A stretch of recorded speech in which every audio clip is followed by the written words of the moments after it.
The Seahawks are now 7-2 and remain tied atop the NFC after trouncing the Cardinals in a game that felt over before the coin toss even hit the turf.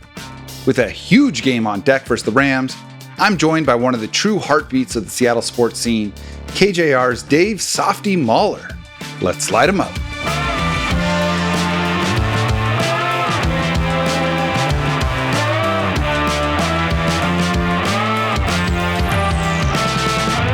I'm Jacson Bevins, and this is Cigar Thoughts. Welcome back to the Cigar Lounge. I am Jacson Bevins, and along with my sensual producer, Mike Barwin, this is the Cigar Thoughts podcast. And talking to Softy is as fun as it gets, and I can't wait to dive in. But first, cigars and whiskey. Cigar Thoughts is proud to be partnered with Seattle Cigar Concierge and Balvenie Single Malt Scotch Whiskey. Seattle Cigar Concierge and I have teamed up to release two versions of the high-quality Cigar Thoughts stogies, both of which you can purchase by following the link on the show page or by visiting cigarthoughtsnfl.com. Mike and I love doing the show, and there are two ways y'all listening and watching can help support it so that we can keep the episodes coming. One is by purchasing the cigars, and the other is by subscribing to our YouTube channel at Cigar Thoughts, where you can watch full episodes as well as the funny and insightful clips that Mike puts together. Give a thumbs up to the stuff you like, and let us know what you think in the comments. And of course, you can listen to us everywhere you get your podcasts. We got a big show today. Last week's episode with Sheil Kapadia got a big reaction for a couple of reasons. One, because Sheil is the freaking man and the conversation was excellent. And two, because my face was shinier than the top of the Chrysler building. And I want to thank everyone who reached out to tell me to either turn the temperature down, wear some makeup, or wipe my face. And look, you were right. I watched it back on YouTube and it was like staring at the sun. I normally wouldn't address it, but since there were so many of y'all commenting on it, I want to say that I still have to get regular treatments on the scarring in the middle of my face from my mishap earlier this year, and my skin is super reflective for a couple of days after. So hopefully today's version of Jacson has a bit more of a matte finish than the high sheen fella you saw last week. But the reason y'all are here is because the Seattle Seahawks are kicking some major ass these days, and they'll be facing their biggest test of the season so far as they face off against the also 7-2 Rams down in Los Angeles. Joining me to talk about what we're seeing and what we should expect going forward is one of the most authentic, gregarious, and straight up here for it people you'll ever meet in sports media.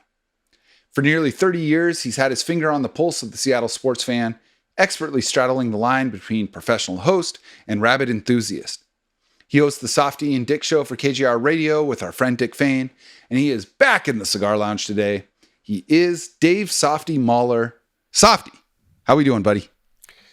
I'm good. I was actually wondering what the hell happened to your face, and now I know the answer. So I'm glad that you cleared that up for us, for God's sakes. I was actually commenting to Dick Fain and Jackson Felch the other day. God, what the hell happened to Jacson Bevins, man? How did he get so freaking ugly? And now we know. So I'm kidding, by the way. You know I'm kidding. I'm kidding you for all the people out there. I got very lucky. Everybody who's triggered, just relax. Take it the fuck easy. I'm just busting my buddy's balls here, okay? I mean, you keep smoking those cigars, you might light yourself on fire one of these days. Dude, so I'm telling you, man. I'm actually more concerned about that, to be honest with you. But hey, glad to hear that you're doing better. Yeah, all right? thank you. Stay out of saunas too, by the way. That's my advice. I do. It's a bummer, but yeah, it's like a PTSD situation. I tried going back in there a couple weeks ago. I was like, nope, not going to do it. Yeah, don't blame you. But yeah, I got very lucky, and that is neither here nor there. Seahawks Cardinals, man. There's so much that can be said. I just want to start with what was your biggest takeaway when that game was done? I was pretty stunned, man. I honestly put a couple of coins on the Cardinals and the points, just thinking it'd be a closer game. I didn't think the Hawks would lose the game by any stretch of the imagination, but I thought it'd be a much more low-scoring game than we thought. I thought the Cardinals coming off their game Monday night against Dallas, and we actually were kind of kicking around the idea all week long that this Cardinal team might be better with Jacoby than they were with Kyler Murray, to be honest with you. So I was pretty surprised, man, by what I saw, pleasantly surprised by what I saw. And this is the second straight week they've done that. I mean, second straight week they faced a team coming off a short schedule with the Commanders playing on Monday night after we played them, and now Arizona coming off their game. And, you know, I think both those games you would have said, hey, man, just claw out some wins, go on the road, fly 3,000 miles away from from home, scratch out a win, get home, great, no problem. Same thing with the Cardinals. They always give you fits. They're always a pain in your ass. Scratch out a win, and let's go play the Rams in L.A. the next week. And they just destroyed both these teams. So I'm pretty damn impressed. I don't use that word very often in this business. It takes a lot to impress me, to be totally honest with you. And I'm pretty floored, Jackson, by what I'm seeing by this football team, especially on defense and all the injuries they've got and the way that Mike Macdonald's defense just keeps stepping up. It's kind of starting to remind me a little bit of the end of the 2012 season. You remember that when they went on the road to Toronto and they kicked the piss out of Buffalo and they crushed San Francisco, Arizona, and they were just clicking, but they were just a machine back then, and that was the end of the year. This is frickin' the halfway point. This is November. I mean, this isn't late December when they've played 13, 14 games. This is still early November. So, yeah, I'm pretty impressed, man, by what I'm seeing from these guys, no doubt. Yeah, and I'm glad you mentioned that. That's something I want to circle back to later in the conversation. But as that game ended, we've spent so much time talking about it, and I think, when the Seahawks have been discussed nationally, so much of the focus has been on how good the offense has looked, how efficient Sam Darnold has been, the record-breaking pace of Jacson Smith-Njigba, Clint Kubiak, all of these things, and all worthy of all the airtime that it's gotten. But it's almost like the defense has been taken for granted. And my biggest takeaway was asking myself, is the Seahawks offense or defense better this year? Yeah. What would you say? Yeah, that's a great question. I think if you're just looking at numbers, you'd still probably say the defense. I mean, they're number one in the NFL in rushing yards and yards per carry, which obviously is a great jump from where they were a couple years ago. We all remember how bad they were against the run just a few years ago, and they've totally addressed that. And I just think the star of the show is McDonald's scheme, dude. I mean, honestly, like when he got hired, we kind of felt like, all right, this is going to be like Pete Carroll, and he's going to come in here and turn water into wine and chicken shit into chicken salad, and doesn't matter who's out there, it's his scheme. And now we're seeing it 15 years later. It's the exact same scenario that's unfolding, that Mike Macdonald's defense is the star. He's the star. Right? I mean, he's the Truman Show. Everyone's watching him to see what he can do with these guys, and they keep losing players right and left, and key guys too. I mean, Jaron Reed, Ernest Jones, and Julian Love. I mean, you could argue that we're talking three of your top 6, 7 defenders easily. And all right up the spine of the defense, all of them right up the gut, right up the battery, man, and they just keep doing this. So it's pretty impressive what Mike Macdonald's been doing. And I said this after the Commanders game, and I'll say it again, that, man, if you're an NFL free agent on defense, especially if you're a young guy and you're having a hard time kind of getting that multi-year big money deal from somebody else, and you got to settle for a short-term contract, nobody in the NFL should be running faster to play for anybody than Mike Macdonald because of what he's doing for guys' careers right now. So I love it. I mean, this is the absolute recipe. We've always said that when you come to big games like this game Saturday, for example, do you want the great offense? Do you want the great defense? The 2013 NFC Championship, the Michigan UW game back in the day. So I think with this defense, man, with what Macdonald's doing and his scheme and the way he's rolling guys right and left, I mean, just look at some of the dudes. I mean, honestly, if I would have asked you, and we can swear on this show, right? If I would have asked you 6 months ago who the absolute fuck Ty Okada and Drake Thomas are, you would have said, I got no goddamn clue. I would have assumed they were like Disney actors or something. Yeah. They're wearing costumes at, the Magic Kingdom, man, just trying to earn a living so they can put their, kids through preschool. But, dude, I don't know, man. It's Jackson, it's incredible what this cat's doing right now. Floored by what he's doing. Yeah, I kind of ended up on the same side of things, and this is in no way a knock on the offense, which, of course, has been terrific. It's just that I think one of the most astounding team-wide stats that exists in the NFL in 2025 is that the Seahawks have the second highest pressure rate in the NFL. And they've done it with the second lowest blitz rate. Right. They are manufacturing blitz-esque pressures without sacrificing men in coverage, without sacrificing running backs still there or linebackers still there to fill running lanes on draw plays and be able to track tight ends and running backs slipping out for bailout passes. I mean, they're taking away even the easy stuff for opposing offenses. And And that is, to me, the difference between a really good defense and a great defense is when you leave that opposing offense no options. There's no, oh, hey, we can't beat them over the top, or, we're not able to get to the edge on the runs, but we can run slip screens, we can move the pocket, we can hit the tight end for 5 yards and put ourselves in third and manageable. There's none of that available to opposing offenses right now. And this week will be, like I said earlier, their biggest test. What McVay and Stafford are doing in LA right now is every bit as impressive on the offensive side as what the Seahawks are doing on the defensive side. And that's going to be riveting football to watch. We'll get there. But I think what really makes it the defense over the offense for me is what you mentioned with all of the injuries, because not only is it Jaron Reed and Ernest Jones and Julian Love this week, it's been Julian Love all year. It's been Devin Witherspoon for half the season. Yep. It's been big time players missing games. Josh Jobs missed games. Uchenna Nwosu was late to the party, and they're still just plug in and playing outside of the I want to call it the Mayfield game, outside of the Buccaneers game, where it was like the first week with everybody hurt. And they had a bunch of backups who very clearly were still learning the language in the secondary, and you saw a bunch of blown coverages. Other than that, there's been virtually no fall off. And guys like Drake Thomas and Ty Okada, Josh Jobe, Tyrese Knight are stepping in and having huge games for them. And fortunately, and I'm knocking on wood right now, fortunately, the offense hasn't had any major injuries, but it is more difficult for me to imagine the offense losing key players and continuing to operate at this level than it is for the defense. Like if JSN, God forbid, went down for a month, I can't imagine the offense continuing to click. If Gray Zabel went down, obviously Sam Darnold, that's true of most quarterbacks, but it feels like there are a few absolute non-negotiables on offense. It doesn't really feel that way on defense.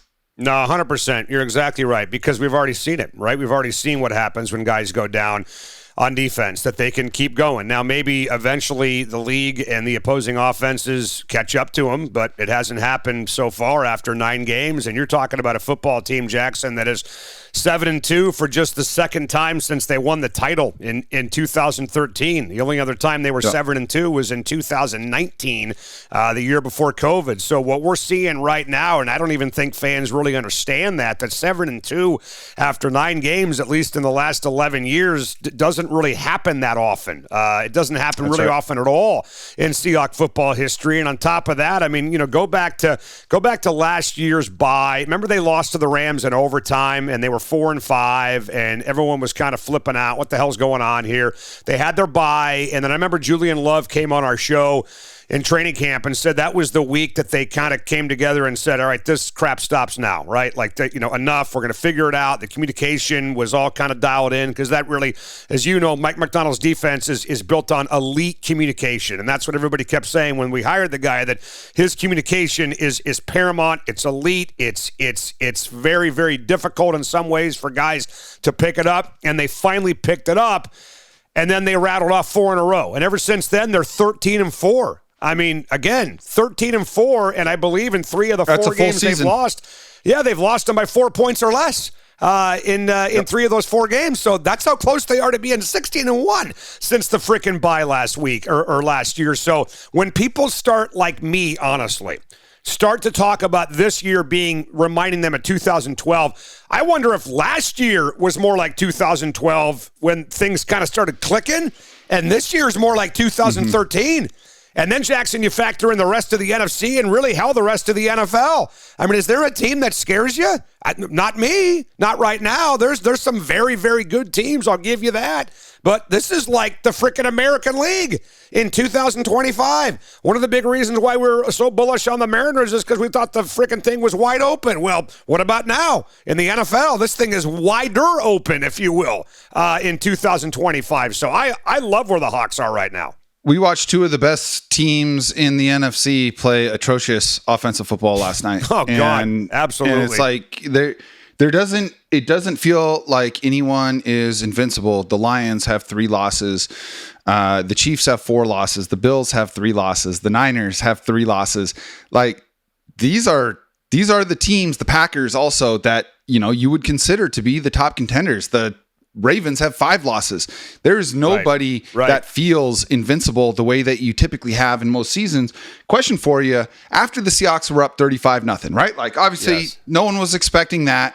They just blew the freaking doors off of the Cardinals from the jump. Were you happy with how the Seahawks played after 35-0? I thought it was totally predictable. Totally, completely predictable. And maybe I've been brainwashed into thinking that by what we saw from Pete Carroll.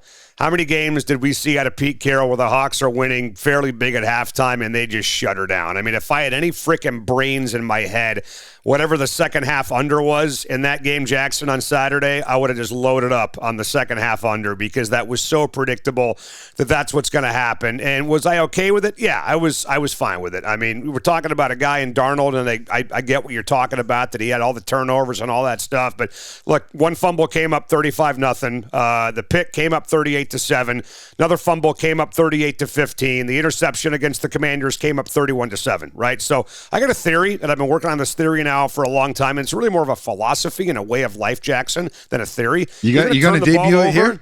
Yes, you're going to if you're going to turn the ball over, do it when it's 38-7, okay? That's my philosophy. That's really good. That's incredible. A good philosophy. And I just you should be the next coach of the New York Giants. Thank you. I just finally came to this philosophy. It was like a light bulb, like an epiphany going off in my brain. All of a sudden, the neurons started firing. You're going to turn the ball over, then do it when you're up 35-0. So, no, I had no problem with it, man. I mean, I think there's actually a blessing, honestly, to be honest with you, man, that you can make mistakes like that in those moments and they don't hurt you. And then you go back to the film room and you study what went wrong to avoid it happening again when the game is tight, like this game Sunday with the Rams is going to be. I actually think it worked out pretty good for the Hawks, to be honest with you, because everyone needs a reminder, right? Even great players need reminders of what not to do. And Sam Darnold got 3 of them in that game on Sunday, and none of them cost him. So I think he's almost less likely now to do something like that Sunday against the Rams after what he went through last week against Arizona. Yeah, I hope so. And brings me to my next question. And look, I hope that at this point, everyone understands where I'm at with Sam Darnold. So my question to you is, I think that he is playing top 3 quarterback in the NFL this year. Yeah.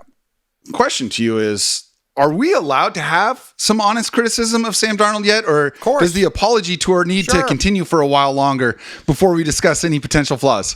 Well, I mean, I guess my point would be, I think if you're talking about flaws, and I'm fine with this because I always believe in somebody getting better no matter how good they are. You're talking about the number 1 rated quarterback by Pro Football Focus in all of the NFL, right? You're talking about a guy who has virtually the same numbers now that he had a year ago after 9 games with Minnesota as he does with the Seahawks, except for his sack numbers are way down. He had 20, I had it right here in front of me, 26 sacks allowed a year ago after 9 games, and now he's got 10. So I think if you are going to just admit it that, look, the guy's playing his balls off, but if we're going to be a championship team, we have no choice but to nitpick a little bit, which I think is what you're talking about doing. If we're going to really do this, if we're going to make a run to something great that we haven't done for 11 years, then you need to nitpick. And what do you think is going on behind the scenes? I mean, your question, is it okay to point out the flaws? Well, let me ask you a question. And for all the people watching right now, you think Clint Kubiak's doing that? Of course he is. You think Sam Darnold's doing that? Of course he is. They're sitting back there at the VMAC looking at film, and they're nitpicking every little stupid thing. You think these guys show up to the facility on Monday and say, you know what? Everything's great. Number 1 PFF. Go home. See you Sunday. Fuck no, they're not doing that. So absolutely nitpick. Go for it. Do it. 100%. Yeah. Yeah, and you know, that's one of the things that's really impressed me about Sam since coming over. I mean, from his opening press conference, you and I talked about this when you had me on your show last week, is, you know, from the jump, he was very open about, hey, here are the things that I have struggled with earlier in my career. Right. He was very honest about those flaws. And I think the fact that we're even having the conversation about nitpicking, and you touched on it, is a credit to how how good Sam Darnold has been, because coming into the season, I wasn't sure that he cleared the bar as a good enough quarterback. He has obviously shown that he is good enough. So now the conversation is different, right? I'm no longer doubting whether he can elevate this team, whether he can run this offense at the highest level that's being asked of him. The question is, can he avoid what happened last year? And I'm just going to be honest, if nothing else. I mean, look, I've been eating shit all season about my Geno Smith, Sam Darnold take, because I am always going to be very honest about the opinions I have with the information that's available at the time. We have new information now. Sam Darnold, I believe, has evolved tremendously as a quarterback. You can get away with a sloppy turnover late against the Commanders. Yeah. You can get away with 3 sloppy turnovers late against the Cardinals when you're up 5 touchdowns from the jump. You can't do that against the Rams, right? You're not going to be able to do it against the Eagles or the Lions or whomever they find themselves playing in the playoffs, because it's looking very much like they're a playoff team at this point. So now it becomes like it's going until he doesn't have a bad game when the season is on the line, which there's nothing he can do about that right now. It is going to be in the back of my head. And I think that if we are being honest, and the approach that I always try to take to the Seahawks is, okay, obviously they're my favorite team. I give up a significant amount of my week every week to watch them, think about them, talk about them. Used to give a lot of hours to writing about them. Sure. But if I could step away from that, and we're talking about the Titans, because Titans are the team I could give the fewest shits about in the NFL. So I've got no emotional allegiance there. If this was the Titans and everything else is the same, they were 7-2, Sam Darnold was doing his thing, Jacson Smith-Njigba was doing his thing, defense, all of that, but it was in Tennessee. Yep. How would I feel about Sam Darnold? And it would be like, oh, he's doing it again like he did with Minnesota. I wasn't emotionally invested in what he was doing in Minnesota last year. And it wasn't like, oh, he had one big mistake in a big game and that cost him and it overshadowed everything. He was atrocious for 2 games in the 2 biggest games, right? Yeah. Last game of the season against the Lions for the number 1 seed, and then against the Rams in the playoffs. So that is the final bar for him to clear. But like I said, it is a credit to him that he has gotten himself to a position where that's what we're talking about. Can he get to Super Bowl level performance in the highest moments? And we haven't seen that yet. The 2 losses the Seahawks have, unfortunately, have come on Sam Darnold turnovers on the final drive. And I'm not projecting that and saying that supersedes everything else, but it is a thing. And I really hope, I mean, obviously I hope the Seahawks destroy the Rams, but I think that's unlikely. I think that we're going to have a game where Sam Darnold is going to need, whether it's the last drive or the penultimate drive, to go down and score points in order for the Seahawks to win. Yeah. And I'm very excited to see how he responds to that situation. Well, I think you're a guy that was a big Geno believer. You were a Genoite, and you were used to seeing Geno Smith have game-winning drives every now and then when he was in Seattle. Not every now and then, the most in the NFL when he was the starter of the Seahawks. In the end, it wasn't good enough to get the Seahawks to where they wanted to go. And I mean, I love what they did, honestly, because there's a lot of football teams, and even looking back on it after the Grubb thing a year ago, you know what a big fan of Ryan Grubb I was. And I hated seeing him get fired. You know, I hated him coming here and struggle and the crap he took from people and blah, blah, blah. You know, how many teams fire an OC after going 10-7, right? That's right. How many teams get rid of a quarterback after going 10-7? But that's right. That's what John Schneider's mentality is, that if we're not competing for a championship or we're not good enough to win a championship, we're doing it wrong. We can sit here and just hang out in mediocrity for a while, and maybe something will pop, or we can just say the hell with it and go for it. And most teams that do say the hell with it and go for it after winning 10 games have to take a step back before. They haven't taken a step back. They've taken 2 steps steps forward with this football team. So absolutely. I agree that it is the one thing, and, well, maybe there's a couple things, but it's one of the things that's in the back of your head wondering, okay, is this guy going to be able to do it when the shit hits the fan in a big game at the end of the year or the postseason? You know what it kind of reminds me of, Jackson? It reminds me of the same stuff that Raven fans are still saying about Lamar Jackson. Can he deliver when it really matters? All this stuff is great, MVPs, blah, blah, blah, but can the guy really deliver when the you-know-what hits the fan? And so far, he hasn't done that. So I think you reach a point in a lot of ways where you've done everything else you can do.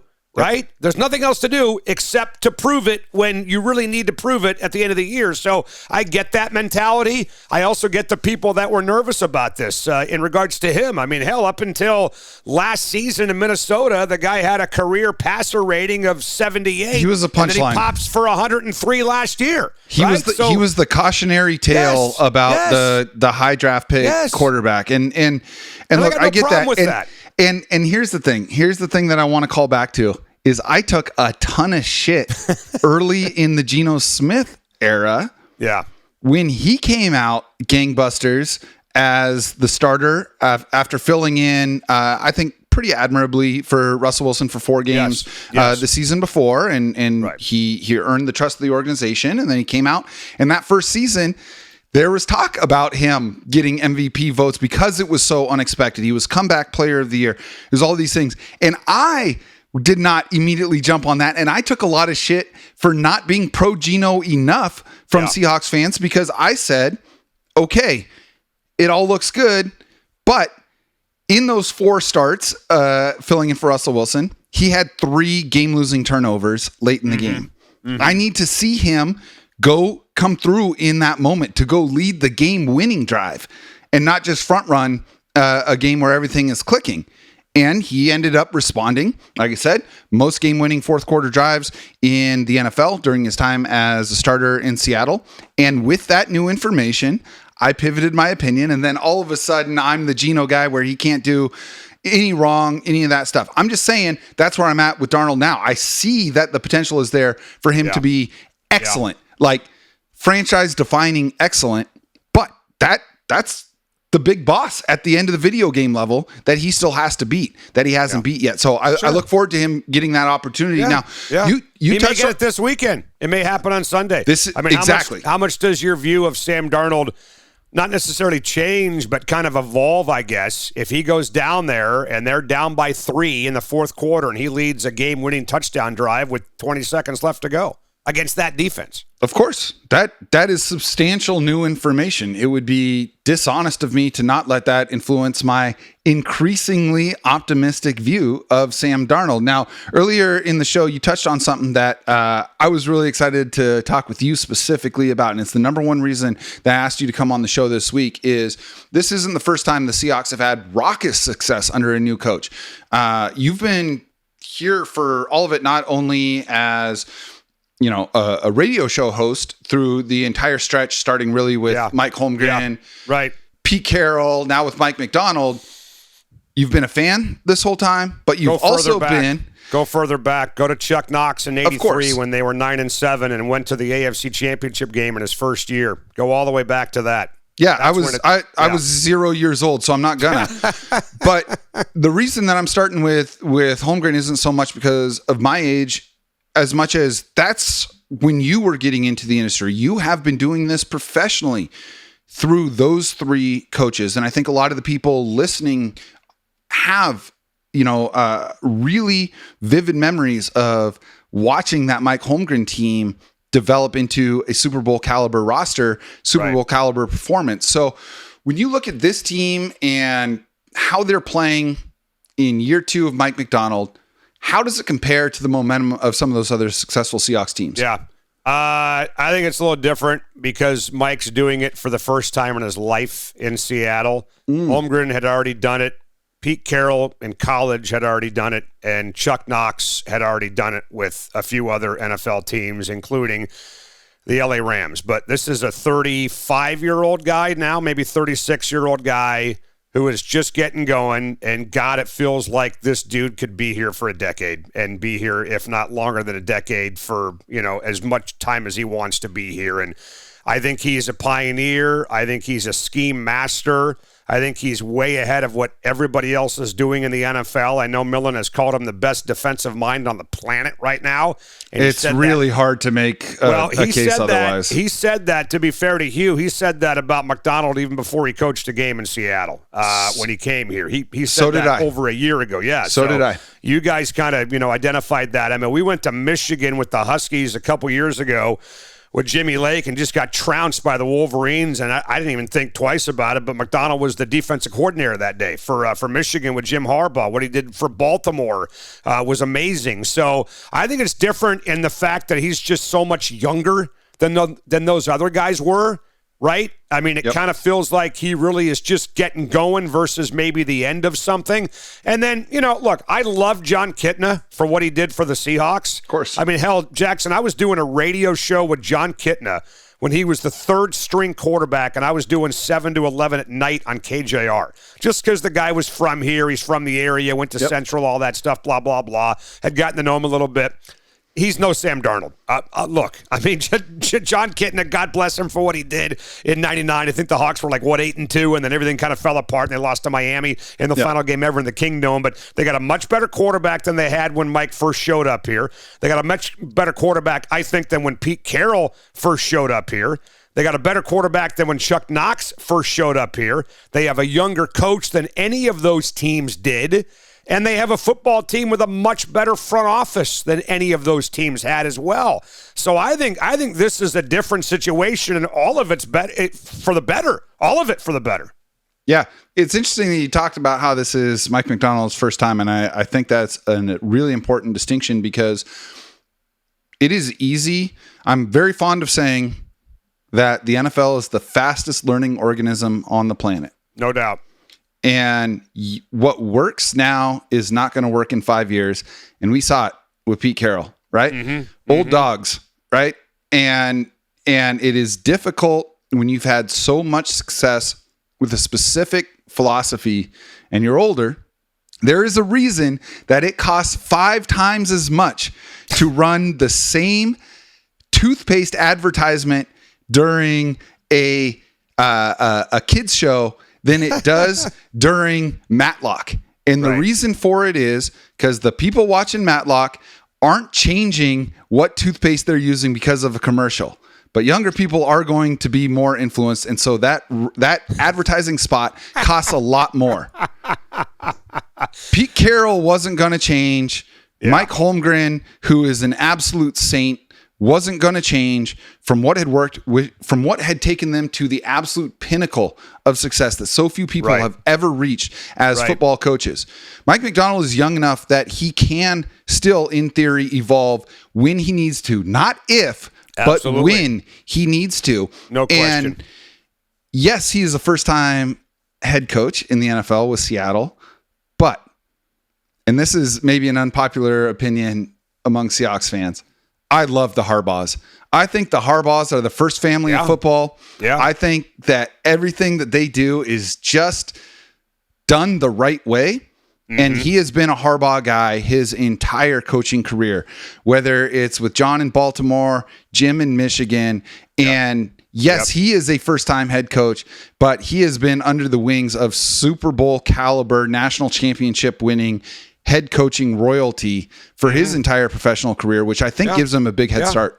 Well, I mean, ask me who my first choice was to replace Pete Carroll. It was Jim Harbaugh. I mean, he's the guy I wanted, absolutely. I mean, you put all the nonsense with San Francisco aside, the guy wins everywhere he goes, for God's sakes. I mean, why would you not want Jim Harbaugh as your coach? And, he's smart because he came into a situation where he already had Justin friggin' Herbert, for God's sakes. He's not going to have to find a quarterback. He's already got one. So I totally agree with that about what he's been exposed to. He also this kind of comes across as maybe a little corny, but he comes across as kind of an older soul, right? A little bit, I mean, he's kind of quiet, he seems like he's all business. He kind of reminds me a little bit of maybe a younger Don James, and that there's just kind of no nonsense to this guy. He's not an asshole, and all that, but he's just kind of an all business kind of guy. One thing I really like about him is he's not performative. Well, I was going to say, when was the last time you watched a Seahawks game with Mike Macdonald on the sideline and you saw, emotion coming out of him, like positive or negative? Yeah, he gets excited, all that stuff, but screaming at players, he's very even keel on the sideline. And I think for a 35-year-old guy, that's really hard to do, Jacson. I mean, go back and there's a game, you probably remember it, in 2009 when Jim Mora was here, and they were playing the Cowboys. God, I don't think it was the Deion Branch, if you want me, come find me game. I think that was after that. But there's a portion of the game where Jim Mora is actually on the sideline, and he's grabbing his nuts, and he's looking at the official saying, have some balls. I don't know if you remember that or not, but that was one side of the coin. The other side is Mike Macdonald, where he's never, ever going to look like he's lost control of his football team. And there were times a year ago where he could have maybe looked like that as a first-year guy, and he's never done it. So I think if you just sat somebody down, Jacson, and you said, I want you to keep your eyes on Mike Macdonald the entire game, and then when the game is over, I want you to tell me how many years that guy's been coaching in the NFL. Yeah. For people that did not know him, they may say 10 years. They may not have any idea that this guy's a second-year head coach. His demeanor on the sideline, I love. I think he's way beyond his years, and he strikes me as a guy that's very comfortable in his own skin and doesn't feel any pressure whatsoever. At least he doesn't show it on the sideline. That is the biggest thing. My breadth of exposure to players and coaches isn't anywhere close to what yours has been, Softy. So if you feel that this is different based on the sheer volume of interactions that you've had with these folks, but a really unexpected blessing of just starting to write about the Seahawks for fun 15 years ago is it's allowed me to meet and have real conversations with a lot of NFL players and coaches and people who cover teams and are in the locker rooms. And one thing that has been 100% consistent is that these players recognize bullshit right so well. I mean, they have been so heavily recruited. They've had, all these college programs throwing the world at them and, finding different ways to motivate them and whatever. And if you make it to this level to where you're on an NFL team or starting for an NFL team, right, and you've been the baddest dude in every room you've walked into for the last 20 years of your life, you can tell if a coach is being performative or if he's being genuine. And I think it's the reason why a lot of Belichick's assistant coaches have failed is because the Patriots weren't successful. Bill Belichick wasn't successful because he was an asshole. They were successful because he was a great coach who happened to be an asshole. And it was authentic, and players responded, and they knew what to expect from their coach. And then you see Matt Patricia and Charlie Weiss and, some of these others, Josh McDaniels, go and try and be head coaches, and the locker rooms revolt because there isn't the authenticity. With Mike Macdonald, no matter what the trajectory of his career as a head coach ends up being, I don't have any doubt that the players believe in what he's selling because it is coming from an authentic standpoint. Well, he's not out there trying to be stoic. No, he just is stoic. No. And like you said, different approaches work for different coaches. I mean, Mike was, kind of rough around the edges. He actually had a sweetheart side. Holmgren did. I don't want people not to think that because he's a really great guy. But with his players, he had a fuse, right? Pete Carroll was the exact opposite, right? Pete Carroll wanted to have you over for lunch and, talk about your history and get to know you as a person. And, then let's write some self-help books together and blah, blah, blah. And that all worked. But for Macdonald to be 35 and kind of already figured out who he is and what he wants to do and the way he wants to carry himself, I mean, I'm 52 and I have no idea how I want to carry myself. I didn't have any idea when I was 35. Mike Macdonald strikes me as the kind of guy, Jacson, if there's any coach in the NFL that could get away with wearing a fedora and a suit and tie like Tom Landry did back in the day, it's Mike Macdonald. Now, he might look a little weird because he's yoked. He's a big guy. You have to get a big suit. Oh, bring it back. He's a throwback. He's a throwback, right? That's the word. He's a freaking Mike Macdonald is an absolute throwback to how coaches used to behave and act and walk on a sideline. And I love it. And I think the team is adopting his personality because you mentioned all the rah-rah stuff and the guys, putting up with bullshit. We did see some of that. right, in the last couple years. We saw it with DK. We loved him, but we also saw it with DK. We saw it with Geno at times on the sideline. Even a big Geno defender like you has got to admit that sometimes the emotion got the best of him. I can't remember the last time we saw that with Mike Macdonald, at least not this year. These guys are all buying in. They're all freaking business, dude, all of them. And then when Macdonald was asked at the end of last year, I remember he said, what are you looking forward to the most when the season ended? He said, I'm looking forward to taking a walk with my wife and kid because I haven't seen him in 6 months. This guy's just all football, dude. He is all football. Mike Macdonald was put on this earth to coach football, and thank God he's doing it for us. Amen to that. So, question for you. If the Seahawks don't end up making a deep run this season, because I think we're all kind of starting to expect that. We all know it's a possibility. We're getting to a point where we're starting to expect them to go deeper than this team has gone in a long time. If they don't, what's the most likely culprit? Well, first of all, I was going to say, I don't know if I'm sitting here expecting a deep run. I mean, deep run, what would that be? Conference title game? Is a deep run? Is that your... You know what? I would say for Seattle, getting to the second round of the playoffs, I would say clears the bar of expectation. Yeah, that's fair. That's fair because I just think the NFC is wide open, but at the same time, I also think it's really deep, right? I mean, there's a lot of good teams in the NFC that think, I mean, what are they saying in Green Bay? What are they saying in Philadelphia? What are they saying in Detroit? What are they saying in Tampa? What are they saying in LA? That's 5 teams we just mentioned, and any 5 of them feel like they could make a run to the NFC Championship game the way the Commanders did last year. And look, I mean, shit happens, right? I mean, you lose this game to LA, and all of a sudden, you're basically 3 games back of the Rams because you're 2 games back in the standings, and they have the tiebreaker for now. So this is a big one on Sunday. You could go 12-5 and not win the division, for fuck's sake. Be on the road in the playoffs. Right, and then you're going on the road. So I just think as long as the team keeps moving forward, I'm going to be pretty happy. I mean, you can ask me, hey, if they blow a 31-0 lead in the second round, then we got a problem. We can talk then about that. But I just think in the end, getting to that playoff and finding a way to make a move and improving on where you were last year, building something, a core that we can come back to camp next year, for example, and say, okay, this position, that position, bum, we're all good there. And they couldn't say that for a couple years. And now they're starting to get to a point where they can say that. They know who their center is, I think. They know who their left guard is, or left tackle, their right tackle. Wide receiver, they're going to need some depth there at some point, but that's developing with Horton and Shaheed.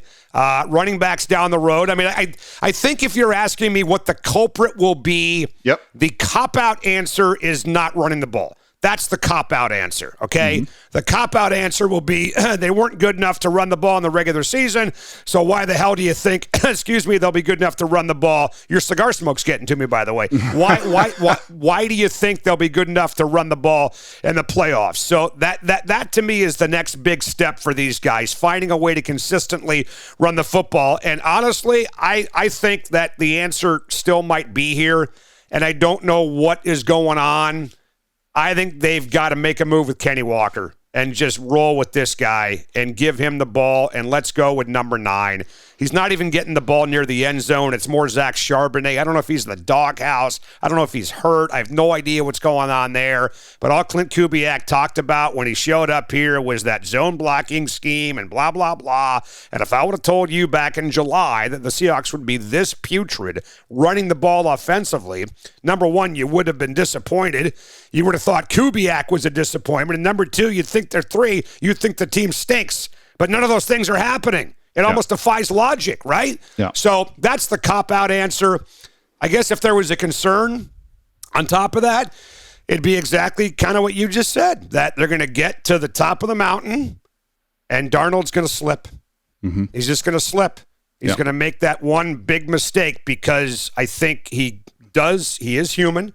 He's got last year in his head. There's no way he's not thinking about at times last season. Of course. On top of that, he's got idiots like you and me talking about it over and over and over again, and at some point it kind of just becomes with the territory. It becomes the narrative, right? It becomes a part of the narrative. Just like Jacson, it's a part of the narrative for Lamar Jackson. It's a part of the narrative for Josh Allen. It's a little part of the narrative right now for Sam Darnold. So let's hope it stays as a little part, not a major part. Yeah, and look, that's the criticism that you want to have as an NFL quarterback. You want to be good enough to be talked about as, okay, now are you good enough to take this team all the way through and to win in the biggest moments? I think for me, yes, it is. It's all offensive. I am so confident in this defense to have this team competitive against anybody that they play. Totally agree. I don't see them getting blown out in a playoff game. But I love the fact that we're talking about this, by the way, on November the 11th, before a big game on Sunday with the Rams. And never mind that game. Let's talk playoffs. No, we're gonna talk about that game in a second. But I do think that it would be disingenuous not to talk about a potential fatal flaw with this team. And yes, it is the running game, number one. Yeah. But to me, that comes down less to the talent of the running backs and more to do with there is one weakness on this offense right now. Two, I think, but one glaring one, and that's right guard. Right. And I'm sure they explored all options towards improving that at the trade deadline.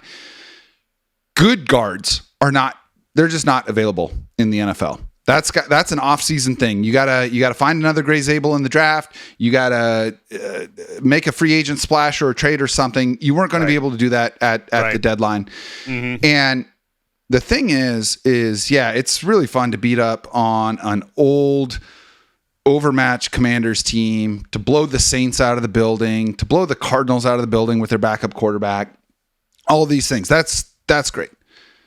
What Jacson Smith-Njigba is doing just simply is not sustainable. It is an order of magnitude more efficient than any receiver has ever been ever. And when it comes time, the good defenses, the good teams that Seattle will have to beat to make a run are going to sell out to take Jacson Smith-Njigba away. They're not going to shut him down. Yeah. He's not going to have 3 catches on 9 targets for 27 yards type of game.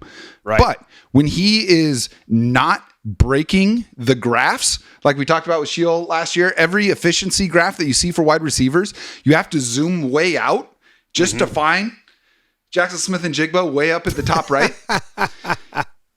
What happens? This is why I love the Shaheed move is what's your counterpunch, right? Right. What happens if, you know what? You do end up losing the division, let's say on a tiebreaker like they did last year, and you're going on the road in the playoffs, and now you've got a cold game in Green Bay, or you've got a cold game in Philadelphia, and they're taking away Jacson Smith-Njigba, and it's whoever can get 3rd and 2 in crunch time to win. Yep. Can you run the football? Right. I need to see that improve over the back half of the season because they've got the Rams twice. They've got the Niners again. They've got the Colts. They are going to be tested down the stretch. No doubt. If they don't make a run, to me, it will be because they have been one-dimensional on offense, and a good team is going to take that one dimension away. Yeah, I mean, again, like I said earlier, it's probably a cop-out to say the run game, but you went the run game first because it's just kind of obvious, right? I mean, there's really even no need to really worry about, hey, we're not being really this isn't a hot take or anything. It's kind of right in front of your face that they've had a really hard time running the ball. I think, and you kind of alluded to it, I think it's more about the offensive line being better than they were a year ago, but still looking to take that next step and be a complete offensive line. And I think, honestly, Jacson, I don't know how you feel about it. I think the jump the line has taken from just last year to this year has been, I don't want to say good enough, but it's almost as much as you can expect. I think it would have been almost unfair and borderline ridiculous to think that they would have gone from being terrible at everything to being really good at everything overnight, right? With just the right scheme and the right coordinator. They're much better than I anticipated. 100%. Which was a huge baseline of my worry with Sam Darnold. The jump that they've taken has been impressive already, and now we're asking them to take another jump with their run scheme, and that's where coaching comes in, man. This is where Clint Kubiak, and we keep talking about Mike McDonald, how phenomenal he is, and Sam Darnold. Well, how about Clint Kubiak figures it out, right? I mean, I got people on social media that are talking about Clint Kubiak maybe being in the mix for a head coaching job next year, which I got to be honest with you, I would never hire him as a head coach, ever. He's not a CEO. I don't think he can command a lot. Well, I got bad news for you. He's going to be a head coach. Oh, no, trust me. I get it. I mean, there is a lack of candidates out there, big time. There's a lot of teams that will need coaches, and there's not a lot of candidates out there. So this is a great time in college, too, by the way, Jacson, and the NFL, to be a coordinator or a two-time loser as a head coach. Someone's going to give you a shot because there's nobody fucking out there. It's incredible how few candidates there are. But look, there's no Ben Johnson waiting in the wings. There's no Mike Vrabel ready to come out of retirement. Bobby Slowick. Remember when Bobby Slowick of the Texans was like the hot big? I think he's like the pass coordinator for the Broncos, or I don't even know where the hell he is anymore. But Kubiak's not a head coach. He's that someone's going to hire him eventually, and they're going to make a mistake. Trust me, this guy does not have the demeanor or the personality to be a head coach. He kind of reminds me of Bush Hamden when he was at Washington with Chris Peterson. He's just not the kind of guy that you want commanding 53 300-pound people that could run through a wall. So I would just say that. I think he's a great coordinator. I think he's carved out. He's like Pete Kwiatkowski. Remember Pete Kwiatkowski when he was with UW? Who doesn't? And now he's Sarks DC with Texas. He's like 80 years old, and he's just made a career out of becoming a great coordinator. So that's what I think Kubiak is. Anytime you have a great coordinator, which I think Kubiak is starting to get consideration as a great coordinator. Yes. You hope they take the Steve Spagnuolo approach, where it's 100%. Just like, you know what? That's exactly I'm just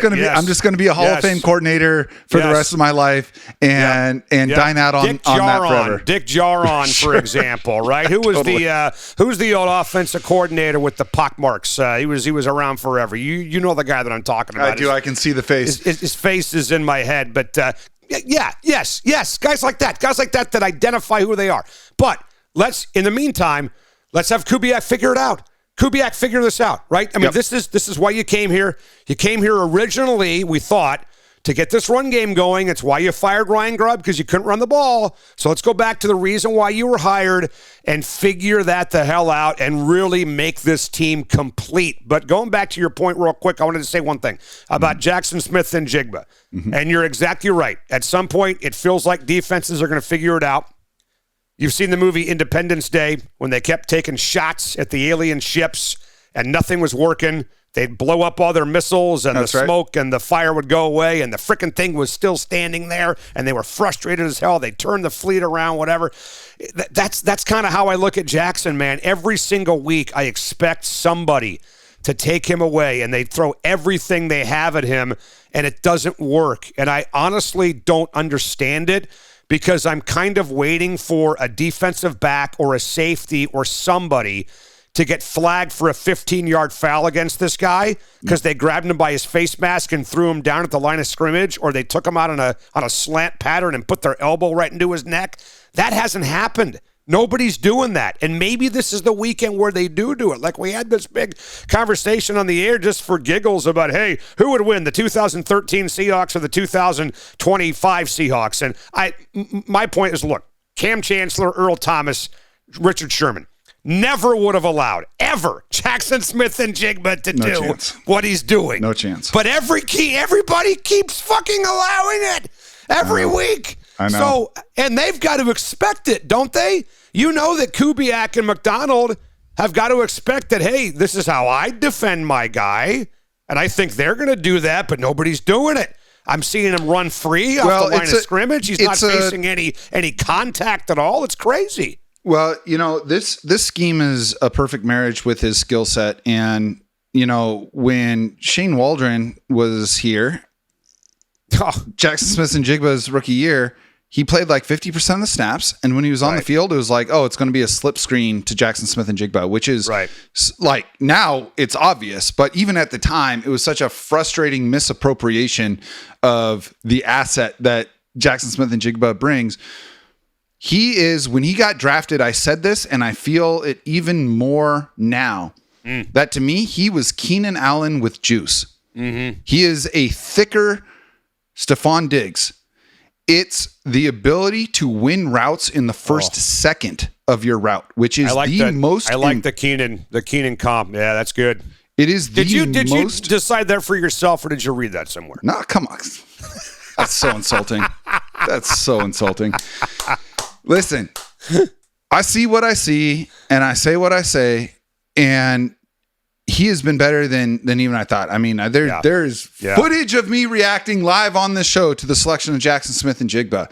And these are the things that I said in the moment, and they've borne out to be more true than even I could have predicted. But what I think has unlocked him to enter that CeeDee Lamb, Jamar Chase, Justin Jefferson caliber of wide receiver, Puka Nacua, is that the marriage between his skill set and what Clint Kubiak does with his route concepts is so perfect. Friend of the show, Jordan Rodriguez, who does an amazing job covering the NFL, talks about how what Sean McVay does is every under route has an over and every over route has an under. And what that means is once you get to the second level of a defense, the linebackers who are dropping or the safeties who are coming up have to make a decision. Am I taking the crossing route underneath or the sail route over the top? And it creates an extra half second of hesitation on the defense that a player like Jacson Smith-Njigba is going to annihilate. Yep. He is a scheme breaking type of wide receiver. A great example of this, the only good offensive play in the game last night was the Devonta Smith touchdown where A.J. Brown runs kind of a shallow cross and flashes his hands, and the safety over the top of him jumps up to jump the A.J. Brown route. And Devonta Smith gets inside leverage on the corner who's carrying him through his route, expecting a safety to be there, and all of a sudden the safety isn't there, and it's a pretty easy throw for the quarterback, as easy as 40-yard throws get in the NFL. And Clint Kubiak is doing that for Sam Darnold all the time, and he can do it because Jacson Smith-Njigba is going to maximize every sliver that you give him. So it's not just as simple as saying, oh, hey, we're going to shade a safety over DK Metcalf like we saw year after year in Seattle, and like what we're seeing in Pittsburgh, because it is a stale offense. It's at this point a limited quarterback, and there's no secondary threat. At some point, a secondary threat is going to have to emerge, and as much as I am impressed by Torrey Horton, as bullish as I am on his future, Rashid Shaheed is already what Torrey Horton is becoming. And I think that that's going to open up a lot. We could talk about this for a long time. I know that your time is limited. I want to get to the final thing, and it would be a disservice to our conversation if we didn't talk about this game coming up. It is the game of the year of the week on Sunday. And look, I know Eagles versus Lions gets top billing on Sunday night. And honestly, until either of these teams has a season like either of those teams did last year, that probably deserves to be the marquee matchup, especially since their records are virtually identical to Seattle's and Los Angeles's, right? But if you strip that context and just focus on what we've seen this year, Seahawks-Rams feels like a matchup between maybe the two best teams in the league. They just happen to be in the same division. Yeah. What are you expecting to see on Sunday? Low scoring game. Okay. Big time low scoring game. I saw the total was 48.5, and I couldn't believe it. I almost fell out of my chair when I saw that. I was like, 48.5. Wow. It's because these teams are dropping 40 every week the last month. I get it. But they've also got two badass defenses, man. Oh, my God. Both these. And I would take the great defense over the great offense any day of the week, and I think you're going to see two of them. I'm trying to remember the last time I was this excited for a coaching matchup. Oh, yeah. And I don't even know off the top of my head. I mean, Pete Carroll versus Jim Harbaugh was always, electric for a lot of other reasons. Emotions was a part of it too. Harbaugh. Yeah. Harbaugh like 8 years ago. Yeah, McDonald versus McVay is right up there, dude. I mean, I know Sean's been around for a while, but he's still a very, very young guy. As far as age is concerned. So I don't know, not very often do I get excited for coaching matchups, and I'm fired up for this one on Sunday because this is kind of like you mentioned, you talked a lot about Darnold and how he's got to prove it when it matters and all that, and I agree with that. That's fine. But how about McDonald? I mean, if McDonald comes out and he whips McVay on Sunday, I mean, a lot of people are going to be looking at Mike McDonald, and they're going to be sending interns and scouts to scour the VMAC to climb the fence to see what the hell they're doing here in Seattle. I mean, they're doing it already, but if he does that, this Sunday, people will be definitely paying attention to what's happening, and they will rip everything off that Mike Macdonald's doing in Seattle. So the coaching matchup to me is unbelievable. Matt Stafford is probably the MVP right now. He's the flavor of the month. How crazy is that, man? How good is he? You talk about a quarterback that had to deal with the stats are great, but can he do it when it matters? Right. Wow, you put him in a situation that's advantageous. All of a sudden, you're like, oh my God, this guy is such a no-doubter Hall of Famer. Well, here's the thing about Matt Stafford, and I just realized this the other day. You know what his quarterback record is right now, by the way, overall, as a starter? Have you heard this? He's 500. He's 115, 115, That's about what I would have guessed. He just got to 500 last week with that win. That's incredible. 37 years old. He finally, after all the dog shit years in Detroit, he finally found a way to get to 500. And honestly, I thought 2 years ago, Jacson, I thought he was done. I thought he was finished. I mean, he might be the toughest quarterback in the NFL. He could throw a ball. I thought his arm was going to fall off. He's been playing with a broken back for 9 years. Awful. I thought he was done, and I was dead wrong about it. Now he's got 20 touchdowns and no picks in his last 8 games. He's the flavor of the month. It was Baker Mayfield, then it was Daniel Jones, and now it's Matt Stafford. Sam Darnold goes down and wins this game and looks good doing it. Sam Darnold's going to wake up on Monday morning as the MVP favorite. Book it. Mark it. It's going to happen because the MVP is changing every freaking week. There's a new guy. Every couple weeks there's a new guy. And now it's Darnold after the games he's had the last couple weeks. He wins this game on Sunday in L.A. He wakes up Monday as the Vegas favorite to win the MVP. Well, that would be fine because for all of the shit that I have taken. And you're going to have to say you were wrong and I was right. How many times do you want me to do this? I'm just fucking with you, man. Are you kidding me? Hey, here's what you want to know. I had my doubts too. I had my doubts too about Darnold. I'm right there with you, man. I'm just messing with you. You want to know, I talk about, new information, informing a new opinion all the time. Yes. You want to know about rubber to the road? I got $500 on Sam Darnold to win MVP. Attaboy. Well, hey, how about this? I'll do you one even better, and that's going to pay a lot more than my little bet. The over on the Hawks was 7.5. Oh yeah, no, I bet the remaining balance on my mortgage on that. I mean, are you kidding me? Yeah. Like, what in the absolute hell? That was the easiest to win the West. That was the easiest bet. Yeah. Seahawks plus 7.5. Now, granted, it was minus 160. If you win the MVP, we're taping this show in Maui in February. All right. Yeah, it's a nice payout. It might be enough to get you there. I'm so glad that you mentioned the coaching matchup because what Mike Macdonald is doing so far has not required adjustment yet. Yeah. As far as how he's coaching his defense. Offense, obviously, they needed a major adjustment, and it's working.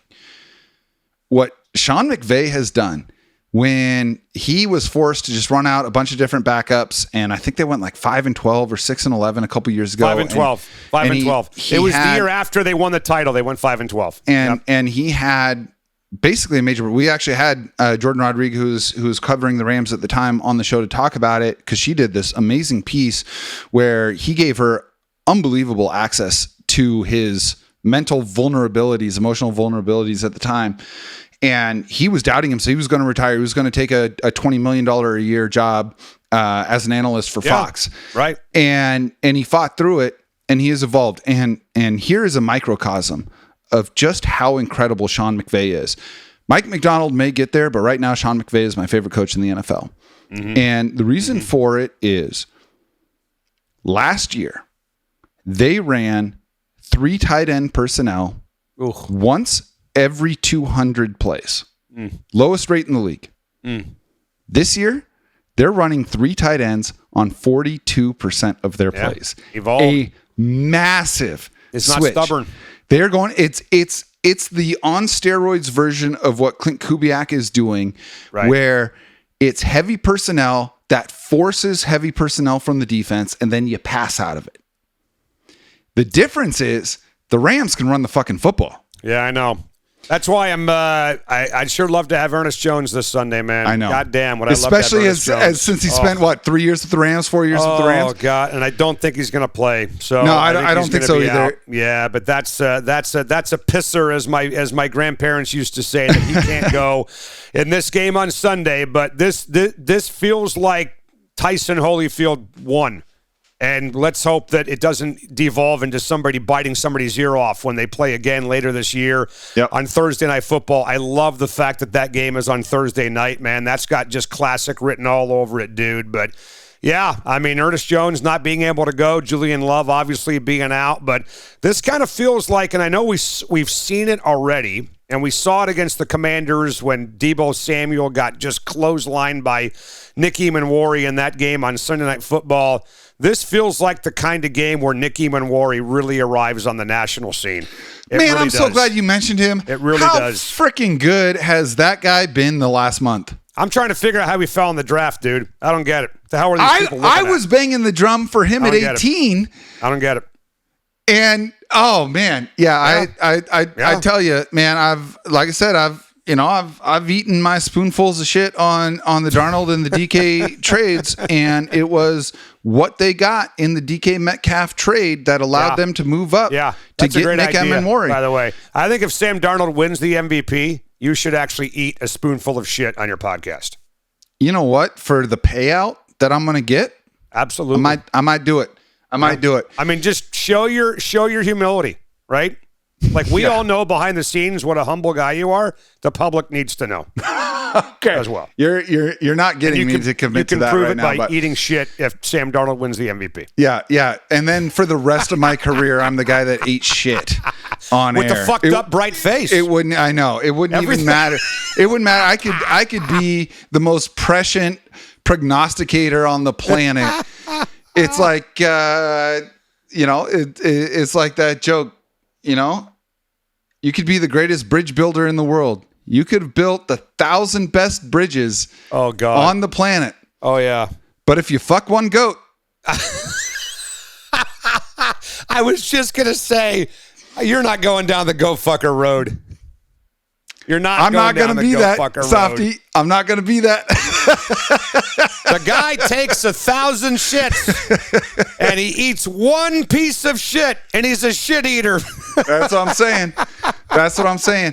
But God, this feels like a great way to end it. By the way, just totally, totally. So the last thing I'm going to ask you is, oh God, if you pick the winner in this game right, you get $10,000. Right. But if you get the score right, you get $1 million. Yeah. What's your prediction? Rams win 21-17. I got Rams 24-21. I can't wait for both of us to be wrong. Yeah.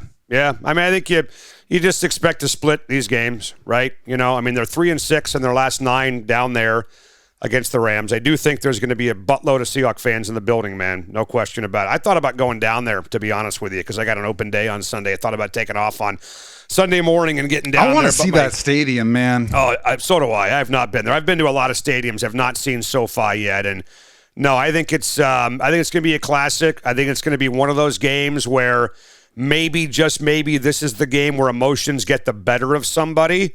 And even when the game is over, there's some shit talking, walking back up to the tunnel. I'll see you fuckers in Seattle on Thursday Night Football later in the year. I mean, that's the feel of this game. That's going to happen. Does your prediction change if Devontae Adams can't go? Yeah, I think so. Yeah, totally.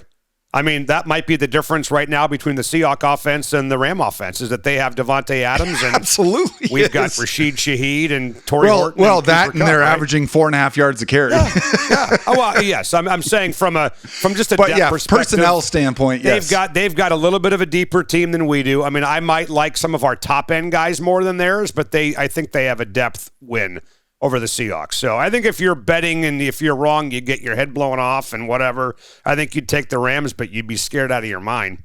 Oh, honestly, yeah. Right? Yeah, absolutely. And it's cool to be a fan of a team that scares the shit out of people betting on the opponent. Listen, Softy, you are the man.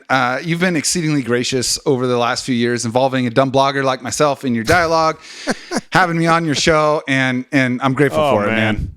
Hey, you know what? Anytime. DJ was around here somewhere. I don't know if you saw his tail showing up on the screen there, but I don't know where he is. But yeah. All right, dude. Good stuff. And go Hawks, and we'll talk soon, all right? All right. Sounds great, Softy. All right, bud. All right. That's going to do it for today. A huge thank you to Softy for his time this morning. during what I know is an incredibly busy and exciting time to be a Seattle sports radio host. As always, you can find Mike and I on social media as well. I am on Twitter and Blue Sky at Jacson Bevins. That's Jacson. Remember that no K is okay when spelling my name. Mike is on both at Mike Barwin, and the show itself is at Cigar Thoughts on Twitter and at CigarThoughtsNFL.com on Blue Sky. You can catch full video episodes on our YouTube channel at Cigar Thoughts and find the rest of our socials at CigarThoughtsNFL.com. As mentioned previously, this episode is brought to you by Balvenie Premium Single Malt Scotch Whiskey. Y'all know I'm a huge fan of their lineup, and we are thrilled to have them on board as a sponsor of the show. And one of the great things about a great Scotch is how well it plays with a good cigar. So once again, we do have our own special release of cigars, one of which I'm smoking right now, that you can purchase at a terrific price as a listener of the show. The release of these Cigar Thoughts Stogies has been successful enough for us to continue offering them for the low price of $149. That's right, just $149 for a bundle of 10.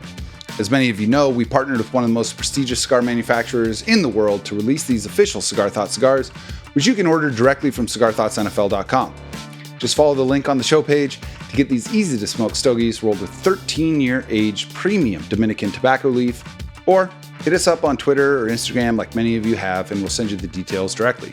The cigars come with a Boveda humidification pack and a Mahler storage bag to make sure they stay fresh whether you have a humidor or not. And of course, you can listen to this show at fieldgoals.com and everywhere you get your podcasts. If you're listening on Spotify or Apple Podcasts and you like the show, drop us a 5-star rating and leave a quick review. Thank you to all of y'all listening for your continued support of this show. We know you've only got so much time for podcasts in your life, and it is an honor to be a part of that for y'all. Please know that by sharing this show on social media and with your friends, you give us the juice to keep making this happen. We will be back soon, but in the meantime, onwards and upwards, my friends.